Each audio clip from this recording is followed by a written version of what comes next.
how do you deal with fear or apprehension when approaching each other and your views are different?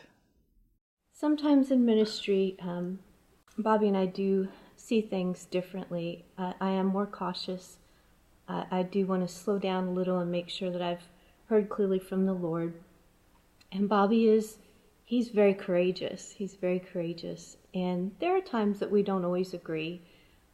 But after you've been married long enough and you know each other, I think the beautiful thing about marriage is that you learn how to give each other space to share their heart and their vision.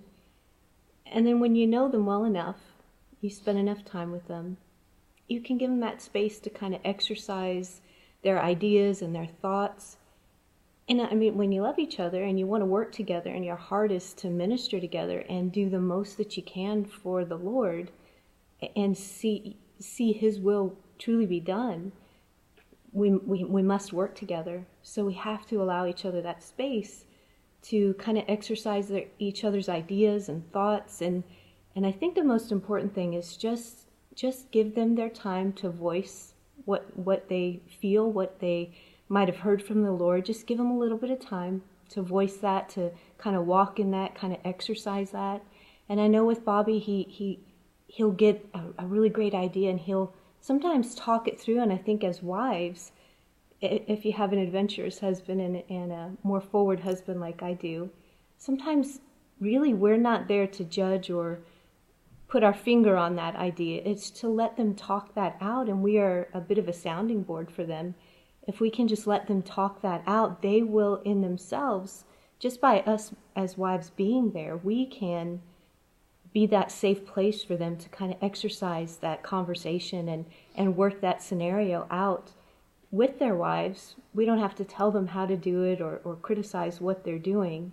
Just let them have that space to talk it out. And it's an honor for me to be able to be the one that he would come to with these ideas. Although they might be very different than my own, I would be very cautious to maybe do some of that. But I know him well enough now to know that if I let him have that space, that freedom, and that comfort with me to just talk it out, he might talk himself out of that idea. But the best thing that I can do is let him be the one that would talk to me, because we're covenant, we're husband and wife. I'm the one who's supposed to be the safe one for him to be able to talk those things through. I'm still learning, and I don't always get it right. I'm still learning. He's very patient with me.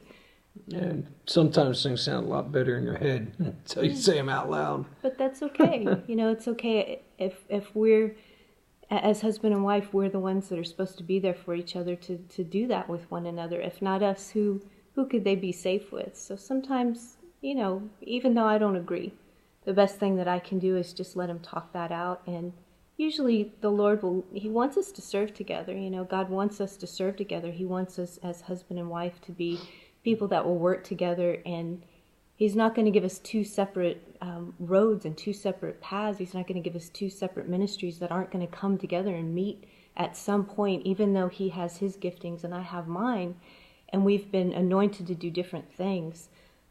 There's always going to be a time where those ministries, those giftings are going to come together and they're going to meet in a perfect place, because that's the Lord's will for us. He brought us together for a perfect purpose.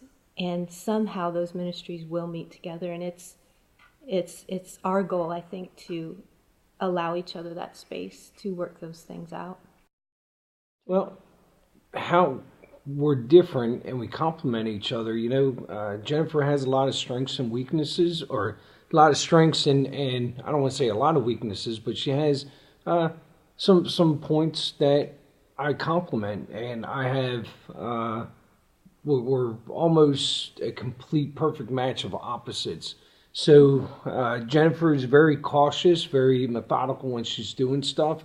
She doesn't spontaneous, I guess you could say.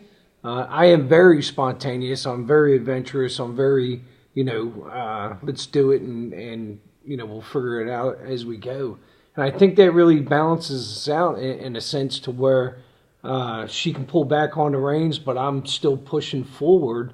and I'm challenging her to do things outside her comfort zone, and she's pulling me back to kind of sit there and maybe second guess some of the things of the approach. So it's a perfect balance.